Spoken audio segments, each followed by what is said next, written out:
everybody, it's Ginger from erasingfamily.org. I want to thank you all for joining for live video episode number 3, Why You Don't Win and Why Nobody Wins in Family Court. And I will be sharing lessons after having talked to probably over 1,000 families from all over the world who are being erased from their children's lives due to the family court's inaction or action. And I want to share some lessons so hopefully you can make a clearer choice about what's the best way to proceed in family court, if family court is the way to go, if continuing to fight in family court is an option for you, and what are the other options out there. And I'll be specifically talking about difficult cases. So I'm not talking about the cases where everybody gets along after divorce or separation and it's just about ironing out some details. I'm talking about really prolonged, sometimes very nasty, what's often referred to as custody battles. I hate that word. But the main thing I want to get out here are just some things to keep in mind so you can make the best decision for you and your family and have a realistic expectation what family court can and cannot do. First, some announcements. So if you haven't already, please go to erasingfamily.org and click on Share My Story. And you will be able to leave a video tribute for your kid saying how much you love them, how much you miss them, and what you're going to do when you finally can see them. And take our survey where you can tell our entire story. A lot of you are asking, how can I share my story? How can I be part of the film? We have set up this platform to make it super easy, and you can leave as many video tributes as you want. You leave one per kid. Your mom can leave one. Your dad can leave one. Sisters, brothers, the more the better. You can leave 10 if you want. It's always open for you any time of day. Very easy to share your story, and they can be shared very easily after that. I just got some great news that a bunch of people have decided to use our erased hashtag to spread awareness on January 10th. We'll be promoting this event. Hi, Doris. I just saw hi there. And the event just got created today, but the idea is for everybody to share their erased mom, erased dad, erased sister photo on January 10th, and also to change their profile photo so everyone can get an idea of how many erased families there are out there and why something needs to be done, because kids deserve to love both sides of their family after divorce or separation. And also updates on the film. We're moving towards the end of our production, our filming phase. We still have some shoots that we're planning to do in Canada, on the east coast of the USA, and we're looking to include some other countries as well. So this is all super exciting. We just finished a shoot in Sweden showing how shared parenting works over there and some alternatives. So that was very exciting. I unfortunately didn't get to go to Sweden, but I did direct via Skype, and it went really well. And the best thing is that we got to hear from kids about how by having two parents in their lives, they have been able to have a happy, healthy, normal childhood. And it shouldn't be that hard. So let's get into today. And please, you can click on the comment page, ask me a question, leave a comment. The more questions we get, the better about your family court issues. Oh, I already have the first one. Catlin Nicole Metzinger. My question is, when there is no reason for a court to keep my child from me, why are they taking so long to give her back? Isn't this just hurting my child even more by keeping her away from me? Yes, Catlin, it is. Children, time is often used as a way to erase a parent, because even if the court makes the correct decision, if it takes them 18 years to make the decision, well, the child's already 18 and it's too late. And often I feel like the courts are using time to erase a parent by prolonging the time between court dates, by prolonging the time to write verdicts. So for a lot of you already in courts, you may know that the court system isn't working very well. But I want to address the people who have maybe just started into the court system or are kind of in the middle of the case or trying to decide what to do next. So this comes from talking and interviewing families all over the world who have been sharing their stories with me. The first is to align your expectations with how family court really works.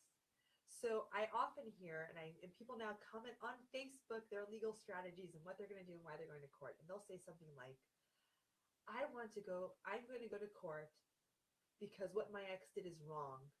Society needs to stand up to my ex, and society, in this case, by saying the judge or the jury in some cases, or the magistrate, needs to put an end to this injustice and needs to tell everybody that I was in the right and my ex was in the wrong. I need justice to be served.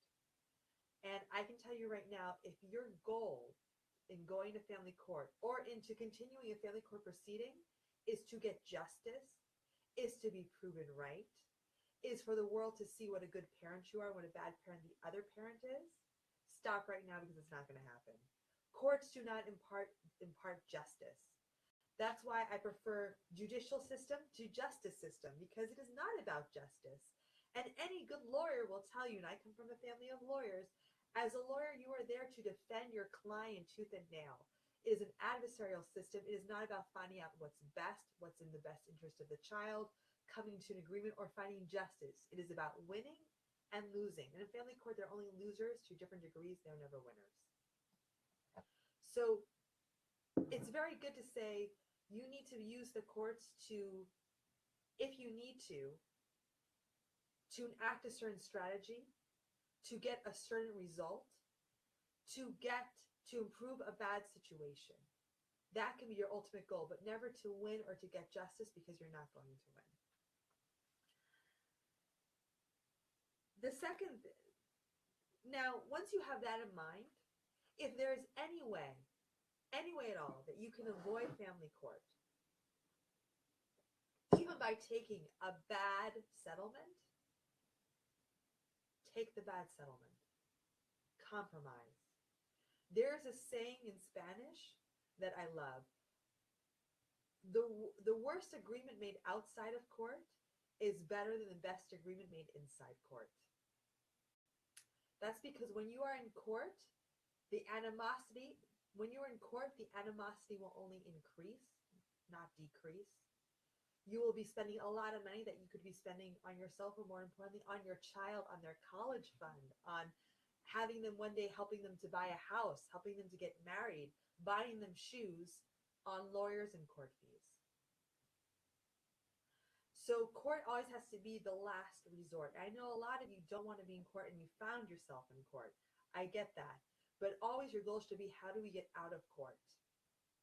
And if there is a way to have someone intervene who you both respect, maybe there's a family member that both of you get along with, maybe it's a priest, a rabbi, a school counselor, somebody who you both listen to, and bring the sides together or find some sort of mediation, please try it. And it's better to get 20% of what you want outside of court than possibly go to court and maybe get all of it, but after spending all your money and depleting all your resources. I'm getting that the video feed is bad. Is it getting better now? Let me see if I increase. Is the volume better now? Please let me know if the volume is better. I think it was on a little low.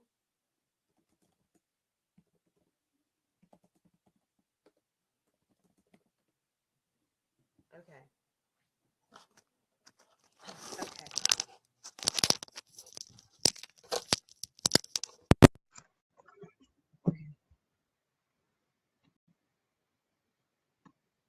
Is the volume better now?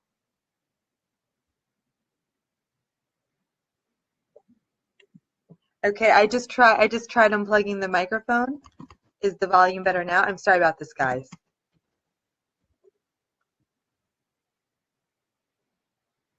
Okay, great. I'm so sorry about that, guys. I'm so sorry about that. I have a bit of a cold. I had the microphone plugged in wrong. Okay, I'm so sorry. So what I'm going to do is I'm going to close this right now. Well, I'll keep on going because we're going live. I'm sorry about that technical interruption. So just to recap what we just said very briefly, have clear expectations about going into court. I know a lot of you don't want to be in court, but if there's any way to avoid family court, try to avoid it, even if it means getting very little of what you actually want. There's a great saying in Spanish, the the worst agreement you make outside of court is always better than the best agreement you can get inside of court. Because when you go to court, you're spending money, you're spending resources, you're spending time, you're increasing the animosity. So always try, and sometimes people will say, well, it's unfair that she's making me pay to see my kid. Yes, it's unfair. But there is a way that you can pay to see your kid that's better than taking her to court. Well, my ex won't let me do this. My ex won't let me move. If there's a way to compromise, please to stay out of court. The other clear thing is to not go in there thinking that you will get justice, that you will win, because courts do not impart justice. Courts are there to decide a winner and a loser. They are not looking out for the best interest of the child. And a lot of times people want to go to be proven right, for society to vindicate what they've been complaining about. And that is really the wrong reason to go to court, because you're never going to get that reason. Now, if you find yourself having to deal with the family courts, here are some tips to really think about the best strategy. And then I'll get to your questions.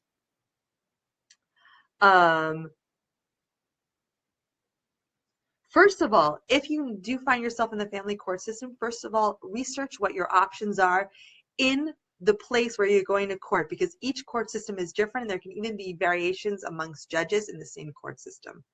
A lot of people are pro se, which means self-representing, and in some jurisdictions, they are really making it easier to be pro se or self-represented.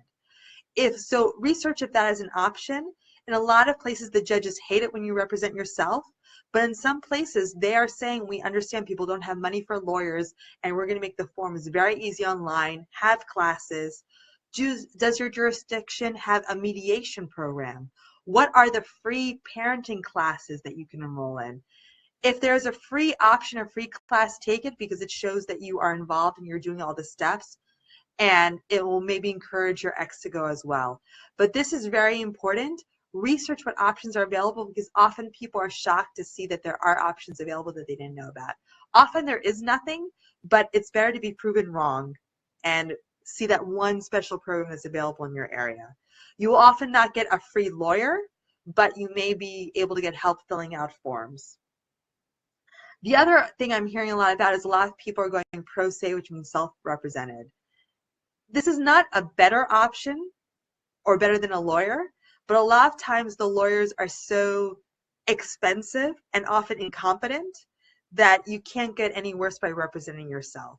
It's a lot of work, and it might not be the best option, but something to consider. The other thing to look into is that even if you do go with a lawyer, you need to really be on top of them. Make sure that they are filing when they file. Read everything before you sign it. Read everything that's submitted. And it's a lot of work going to court. It may cost you your job because of all the time that's involved. So really make sure if this is a route you want to go through, and if you are, commit to it. So many times people have said, I paid a lawyer $50,000, they never did anything. So if you have a lawyer, you need to follow and make sure that they are doing what they're telling you that you are doing. If they're billing by hour, you have the right to see what each 8-minute increment was used for and ask for that. If there's a way that you can lock down the fee and do a set fee or just fee per service instead of per hour, do that as well. It'll probably save you money and have more accountability for the lawyer. But if a lawyer says, I worked 5 hours on your case, they bill in 8-minute increments, and they need to be able to tell you what each of those 8-minute increments were used for and when. I recently had to hire a lawyer to do something positive. It was contract, okay? So very different than going to court. It was good. It was a business deal. And when I got the bill, every 8-minute increments of the 5 hours they spent making the contract was listed there with date, the time, and what they were doing. So I could see that they really did spend 5 hours writing a contract, and they weren't just messing with me. So you really have to not just hand it off to the lawyer. Another thing to look at is that Sherry Palmer and her husband Rob have something called fixfamilycourts.com. They have a lot of resources for going pro se. It's something to look into. And always, you got to look at this strategically and not just blindly go into court and think that justice will be served. It will not. Before you start going to family court, decide what your limit is to pay and for time. And Unfortunately, I can assure you that in most cases, whatever that limit is, it will be reached. So if you're saying, I'm willing to lose my house to see my kid, you will probably lose your house. I'm willing to lose my job, you will probably lose your job. I'm willing to go to jail, you'll probably end up in jail. So make that decision beforehand. And now I want to share something from my past as a kid whose parents went through this. I found this out when I was 34 years old. I never knew that my parents started out with joint custody. At one point, my mom wanted more child support. So this is all according to my dad. My mom passed away, so I can't verify this. My mom wanted more child support. So she decided to get sole custody. My dad wasn't happy, so he went to a lawyer, and the lawyer said to him, I can fight this. It will cost you $100,000 to fight this in court, and you will lose. And my dad decided not to go to court. My mom got sole custody. Now, we can criticize my dad for not fighting hard enough, and one pattern that I see in my dad's life is that he is someone who's not really willing to fight for his children. He's more willing to let everything go and let everything be. But I think in the end, he made the right decision. And if you see yourself as spending more money going year after year and the judge hates you, and you know the judge is never going to rule in your favor, maybe it's time to stop going. Maybe it's time to write a letter, put in your file and saying, why are you abandoning the case? But don't abandon the fight, and fight for your child elsewhere. Fight through advocacy. See if you can spend that time volunteering in their school, trying to build a relationship, the little drips of love, sending them messages. It may not work, but if family courts are not working for you, if you can see that they do not give you an inch, don't keep on going year after year expecting that all of a sudden they're going to give you a mile. The definition of craziness is doing the same thing over and over again, expecting a different result. And this is very hard to hear, but fighting in family court is not the only way to fight for your kid. And a lot of people say, well, I'm doing this because I know I'm going to lose, but one day I want to give my kid all the paperwork so they can see what I did, and they knew that I fought for them. And that is a beautiful sentiment, but so many kids don't care and will never ask to see the paperwork. Because when they find you and reunite with you, they want to be thinking about the future, what a wonderful, loving person you are, and not the past. This is very hard to hear, and this is not saying giving up on your kids. Because what you could do is you could say, but look at all the rallies I attended. Look how I talked to my congressman. Look at how I gave a presentation on the PTA. These are all the letters I send. I went to the erasingfamily.org website and sent you a video tribute. You can click on it right now. I set up a blog for you about how much I miss you. I always send you Christmas gifts. Here are the receipts. You never got them. But we can start making this right now. I'm so sorry I missed out on these things. And for a lot of kids, that's more powerful than saying, I spent $300,000 on lawyers and didn't get anywhere. I just ended up in jail. This is not to criticize anybody who's doing this. It's just going in it with your eyes open, and to win in court, and I say this coming from a family of lawyers. I'm the first person in my family to not be a lawyer, so I know how they think. Winning in family court involves, or any court, a level of strategic thinking that most people don't have because it's an unnatural way to think. We want to get along. We want the truth to come out. We want justice to be served. Lawyers, judges, magistrates, court officials don't think like that. They think, are the regulations being followed? Is it clearly outlined? Are the papers presented in the proper way? Are they stamped in the right order? That's what they're thinking about. Not about you and your kid and whether you're happy. Do you think that they ever checked to see if their decisions were right or wrong? No. So if you are going to use the family court system, you have to really be on top of it. Really explore fixedfamilycourts.com. They have a lot of great resources with Sherry Palmer there if you're going to do it. Really research it. Talk to people in your area about what the judges are like, what the expectations are. Talk about what the prejudices are. I know one person that helps families go through courts.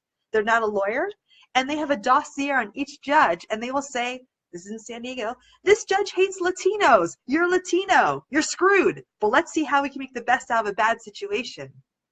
Maybe, like, oh, this judge hates moms. This judge hates dads. This judge hates Jews. This judge hates black people. But you better know that, because if your judge is prejudiced against who you are, you need to be aware of that and think of a strategy to get around that. Maybe it's a change of venue, change of judge. Maybe it's having a lawyer that's of the same ethnic group as your judge. I'm not saying what you should do, but don't go in blindly thinking your case will be different. If there are 20 cases just like yours, they're decided in one manner, you can assume your case, unless something big changes, will be decided in that manner. And that is why I think it is so important to raise awareness about what's going on, because how do the courts rule? They rule considering what society will say about that ruling.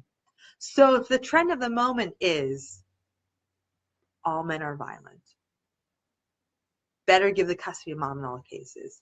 If the trend is moms are crazy and they're killing their kids, drowning them in the bathtubs, they're going to give it to the dads. If the trend is it's the parent with more money who's bad and doesn't care about the kids because they're a workaholic, going to give it to the parent who stayed at home. If the trend is the parent who stays at home can't provide for the kid because they're poor, they're going to give it to the rich parent. That is why saying that 50-50 is so important, because the less there is to fight over, and this is what the kids who I've talked to, all the kids who I've talked to, and it amazes me, even when they have a much better relationship with one parent than the other, and I said, what would you want to have happen? And they say, without knowing what 50-50 custody is, they say, a week with my mom, a week with my dad. Because if there was just that installed, there would have been nothing to fight over and everything would have been so much better. Okay. So I think I went through everything, which is really research the options, research the court system that you're using, go in with your eyes open, don't expect justice, don't expect your case to be different. Understand how much this can cost you in time and money, and be prepared to pay the price. And if you see things that are not working out, be prepared to not stop fighting, to not end the war. And I hate this analogy because it's not a war, it's about love. But, war in the grand cosmic sense. Change the battlefield. Put that energy into advocacy, into education, into support groups, into finding some way to be in your child's life, even if it's writing a book or sending letters or volunteering at their school or working yourself. So one day when your child finds you, you will be ready to reunite. And by giving up on court and by admitting that it's not working, you're just stopping to feed the beast. You're not stopping loving your child. And let me tell you, of all the kids I've seen who have reunited, some have seen the case filings, but a lot said, I don't want to hear what happened. I just want to focus on the future. So if you spend 18 years and hundreds of thousands of dollars to give your kid this gift of case filings to prove how much you love them, you might be in for a rude awakening. Okay, so now I'm going to get to your questions. Cindy Esquivel, girl, not all parents are going to agree 50-50. I agree, which is why if we have default 50-50, and if the courts can impose this agreement unless there's a clear reason why it will not work, because one parent is a proven abuser, one parent is a proven drug addict, the parents live too far apart and it doesn't make sense, there's less to fight over. And you can parallel parent instead of co-parenting. We do need, Karen Weinberg said, we do need to change the battlefield. Great advice on working on yourself. Yes, not giving up on court does not mean giving up on your kid. Mary Cheney, the court doesn't care. It's all about the money. Yes, so the more money you feed, the more the court grows, the more money the court wants. It's never ending.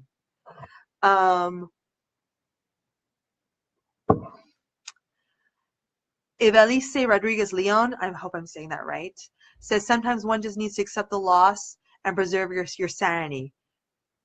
I agree, but it's not about accepting the loss. It's about accepting that family court isn't working and finding a way to be in part of your child's life, whether it's now or in the future, in a healthy way that maybe doesn't involve courts. All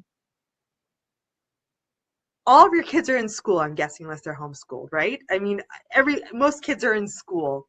and most kids spend a lot of time in school. If it's not too high conflict, if you can't see your kid, what about giving your presentation to the PTA about parental alienation? What about, and this is something that we're working on with the erasingfamily.org project, is creating curriculum packets and PowerPoint presentations so that anyone can give them. What about volunteering your kid's school, even if you can't be there, but at least that you're a presence in the school? Maybe one day, I've seen this happen once, but it was very effective. The principal called up the parent who wasn't allowed to see the kid and said, you know what, I know that there's a lot of fighting going on, but you're always welcome to come here during lunch and see your kid, and you're always welcome to school events.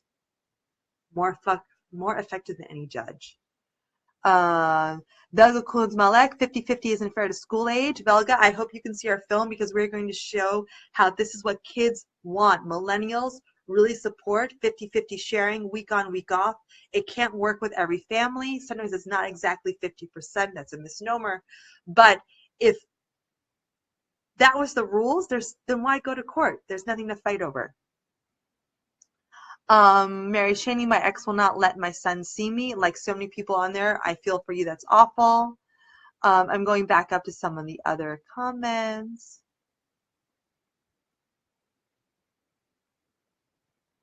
Karen Wimberg, I've been in court for 2 years. My husband has told me he will not stop until he's destroyed me. At this point, I'd love to have an attorney ask our kids if they even want to be with me. Not only being kicked out of my house, my husband filed for child support and maintenance. So Karen, if your husband said he won't stop until he destroys you and you have no good strategy to fight, don't fight in court. Tell him you won. And then negotiate from that position. You won, you're right. There's no way I can win. I don't want to be destroyed. What can we agree on that won't destroy me? Anything? Is that a starting point? What about seeing my kids once a year, once a week? What's the minimum? And then work up from there. And that's really hard to accept. But if you're with someone who's that much of a psychopath who says they want to destroy the mother of their children or the father of their children, and they have the resources and they are more capable than you in court, what can you do to protect yourself so you can survive to fight another day? When we make movies, there's always a saying, live to film another day. Don't die. Don't kill yourself getting that perfect shot under the moving freight train. And yes, people have died making movies on when freight trains run over them. My ex won't let me see my kids, so he doesn't have to pay child support. So in these cases, look to see what your court system offers to file motions that don't involve actually having a court hearing. Some court systems do allow you to file motions when the custody agreement isn't being enforced. Not all do. Investigate what are the options in your area that are available to you. There may be 0 options, but sometimes you might be surprised that there are 1 or 2 options that are available. There might be 1 organization locally that can help you. There might not, but the day of research can help prevent a lot of pain down the road.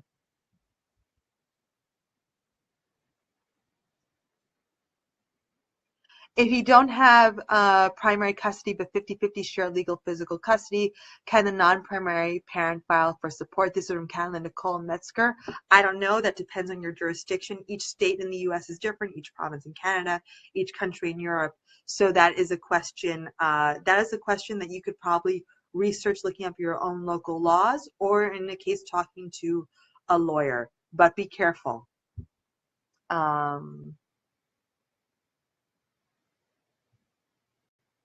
Diane Sebastian Ray, the judge, he ruined me. Yes.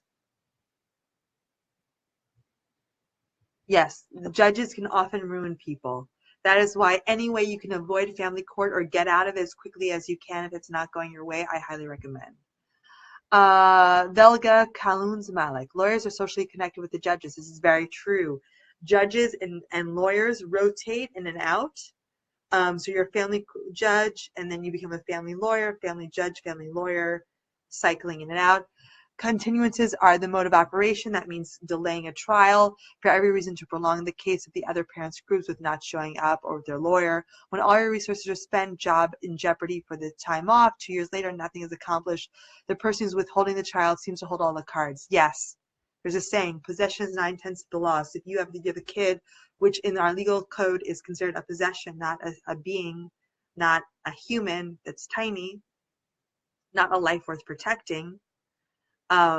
Yes, possession is 9/10 of the law. And judges will often say, don't give the kid back, let them fight because you have possession. Possession is 9/10 of the law. Horrible, isn't it? That's why we need to work towards systems that encourage mediation, therapy, counseling, moving forward, and not prolonging the fighting. Looking at some more things.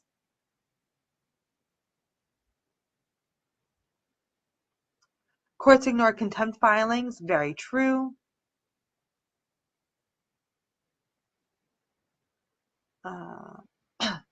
Mary Cheney, my son is going to be 18 years old in January after a divorce, which was a messy divorce. I did give custody to my husband because my son lives there and I didn't want to take him out of the home, but I want to see my son on visitation to see him on a regular basis.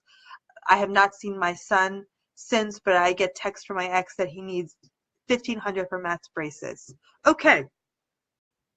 So Mary, and all those people out there who said, I've already lost, I can't see my kid, but I get text saying, I need money for this. So I'm going to tell you something that may not work, but it's worth a shot. Great. I would love to make an informed decision about braces. What orthodontist is he seeing? Can I go to the next checkup? Can I talk to my son and see if he's responsible enough to take care of braces? Because you see my crooked teeth on the bottom? I had braces, cost my parents a pretty penny, and when I was 17, I stopped wearing the retainer. I wasn't probably mature enough to understand that. So I think those are all logical things to say. Can I meet with him? Can I talk with him? Can I talk to the dentist? Can I go to the appointments? Can I be the one to take him to the appointments? The answer might very well be no, but you're not saying no to the money. You are creating an opening. You are creating a dialogue and conversation. You're showing that you're on the same team. So you always need to try these things, thinking they may not work, but won't it be a nice surprise if they do work? Shannon Lobby Wolf, child support reform needs to happen as well. States, county, and courts make lots of money off of child support orders. People need to fight for reform. So agree. In so many cases that I've been following where a parent has been erased, one of the main reasons behind them being erased is child support, being late on child support, and then literally saying, oh, you owe so much in child support, you'll never be able to pay it off. So why don't you give up your parental rights so you don't have to pay more child support? Karen Weinberg, I wish you could represent all of us. You have great advice. Thank you. I got this advice not because I figured it out. It's because I've talked to thousands of families and been hearing stories since 2011 from all over the world, and the patterns just repeat. So if their experience can help other parents not go through the same pain, then hopefully it's not in vain. Jenna Guthrie, my stepdaughter and husband are victims of parental alienation, and we are in the middle of a 7:30 evaluation. We still owe money for the evaluation. What are the chances of the evaluator seeing the depth of what is happening? 50-50. They might side with your ex, they might side with you. I think custody evaluations are a bit of a racket. Children should be able to see both parents unless there is a clear reason why someone is an incompetent parent. Incompetent parent means proven abuse, drug or alcohol abuse problem that is so bad that they can't be sober when the child is in their presence, extreme cases of neglect, sexual abuse, a complete unwillingness to take care of the child. But that one parent has 2 TVs, one parent has 3 bedrooms, the other the kids share a bedroom, one they play more games, the other's a little more strict, that shouldn't be evaluated, in my opinion. Again, a lot of people say, oh, with a custody evaluation, there are good custody evaluators out there, but there are also some very bad ones. And I was at a conference where there were custody evaluators talking, and one thing that a lot of judges were saying was, we get this custody evaluation, and they list all these reasons, and then the advice that they give to the judge has no basis on the evaluation. Like, they're 2 totally separate things. So Okay, so Mary Cheney did that. I have no acknowledgement for my son. And I just feel my husband and ex-husband is gloating. Plus, he wanted to bring the children into court to testify against their mother. Always try to avoid having the kids in court. A lot of courts won't allow the kids to testify. You can often say, I don't want them to testify in open court.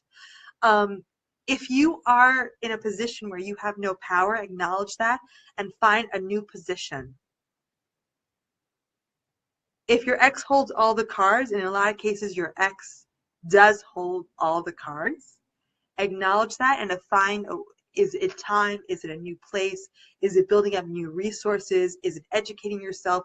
What can you do to change the situation, as opposed to saying, my ex has all the cards, I can't win. Yeah, you're not going to win. This is painful advice, but I'd rather you hate me for 5 minutes and say, Ginger, you are giving me very mean, cruel advice, than for 10 years later to say, Ginger, I lost $500,000. I never got to see my kids. My kids hate me, and I lost my family home and my job. I'd rather you hate me for 5 minutes now. Okay. Karen Wimberg, our gal, that's a guardian ad litem, a children's lawyer, is a real estate attorney with 35-hour course in family law. So I have seen some children's attorneys that do wonderful, fabulous work, but they do it as their life's work. They're not people who just come in after a short course, which is a case in a lot of places. Esperanza says, I got 50-50, but only the number, not parenting time. So it's very important that you know the difference between shared custody, shared legal custody, and shared physical custody. One is joint decision making, and one is that the kids actually spend equal or almost equal amounts of time with each parent. People get the two confused all the time. Jenna Guthrie, is there anything we can do to win this battle? If family court won't help us, do we just walk away? No, don't ever walk away from your kid. Even if your kid says, I hate you, I never want to see you again, just know that's not their true self talking. What you need to do when we think about stuff just strategically, we are in a war, and each war has a battle that's fought on a battlefield. You are the general of your side. You are in charge, not your lawyer, not your parents. You are in charge. If the battlefield court isn't working, shift somewhere else. If confrontation isn't working, try love. Try compromise. It may not work, but you've already been proven that what you're trying isn't working. I'm a big fan of data and data points. So this is kind of crazy. I suffer from insomnia thanks to my traumatic childhood. And I'm not going to show you this, so you can't read it. But I keep a sleep log. So every day I write how I slept, what hour I went to bed, what hour I woke up, how I felt when I woke up, what I did the night before, and how many hours I was able to sleep. And with this, I can then look at it and go, okay, I watched TV right before bed. I didn't sleep very well. But the other night, I had no TV before bed, and I had a sleepy time tea, and I slept better. And if I can repeat that, then I know sleepy time tea is working. So if you go to family court for 5 years and it's not working, you have a data point. Family court isn't working for me. I don't know how to use the system. The system is unfair. It's prejudiced against me, whatever. Is there someone else who can mediate? Is there something that the other side really wants that you can meet them halfway or compromise on? Is it a case of just unfortunately having to wait it out and be super healthy and become an advocate, waiting for your kid to eventually see the light or see the Erasing Family documentary, get the message from society, whatever. This is up to you, and there's no right or wrong answer, but always make the answer with the eyes open. And the one thing I hate is for someone to say, I've been in family court 10 years, I've spent so much money, and the judge always hates me, never rules in my favor, so I'm going to go back to court. I'm like, you just said that it never works out.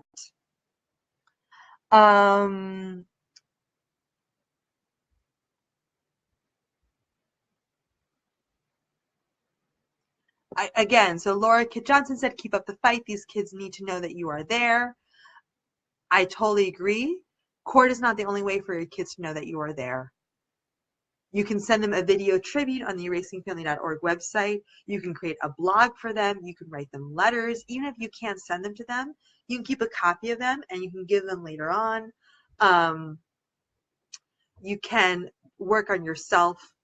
You can work on reform. You can talk to people in the legislature. You can educate other people. There's a lot of things you can do. So we're about to ending the chat. So if anyone has a last question, please type it in. And while we're doing this, just to go over what we said in the beginning with really bad volume, I apologize for this. I'm getting over a cold. Please go to the erasingfamily.org website, click on share your story, fill out the survey, and make a video tribute for your kid. Encourage others to do so. We're also working on an event around January 10th for everybody to share their erased photos. You can share this video later. You can rewatch it. It'll be on our Facebook page. We'll also be back next week, but this time on Tuesday, 8 p.m. Eastern, 5 p.m. Pacific. I'm not sure of the topic. If there's an idea for a topic, please write it in the bottom right there. I'm thinking about maybe doing a part 2 of family courts because there's so many reasons, or perhaps preparing for the holidays. I haven't a comment. Karen Wimberg, thank you for all you're doing. It gives us hope. Thank you, Karen, for listening. Selena Meldin, my ex took our kids, moved across the country, cut off all communication, went to attorneys, but they wanted $15,000 just to take my case. Horrible, my daughter is now with me 10 years later. I'm so glad your daughter is with you. That's not uncommon, those numbers. That is why we need to fight. So there are reforms that get courts out of family conflict, and that all these money and resources can be spent to helping families heal and not prolong the conflict. So again, please visit our website. Anyone can leave a video tribute. Anyone can fill out a survey. If you want to tell your story, that is the way to do so. That's the way we're collecting stories. Please repost this video. And also, if you like what we're doing, you can also make a tax-deductible donation to erasingfamily.org. Every bit helps, and every bit goes to our film fund, and a donation of $50 or more gets a dedication to your kid in the credits of the film. So if there's no other comments, I'm going to sign off in 10 seconds. And where do we get the t-shirt? Thank you, Karen. I am working on getting t-shirts. I've been very lazy about this, but we are going to set up a t-shirt and maybe hat campaign. Do people like this? Do they want something kind of, fancier? You can PM me or write in our Facebook page. We also have a logo. I think simple's nice. I also have something so simple, so on the videos you can just see the website very easily, but I'm not sure if people want to walk around with that. But we are working on that. You're now like the 5th person that asked me, so we will get on that right away. Thanks again so much. Join us again next week. And every day we're talking to more and more kids. I just talked to a boy from Australia who just got out of the alienated's household and is now living on his own. And like a lot of kids have said, he wants nothing to do with either side of his family because it's also messed up, which is a very common thing to say. So we want to help prevent this from happening so kids don't reject their entire family. So thanks again so much for joining me. See you next week. Sorry about the technical difficulties. We're kind of in beta testing, and in 2018, we are going to start doing this in a much more professional manner, but I'm glad we're getting that message out. Thanks. Bye.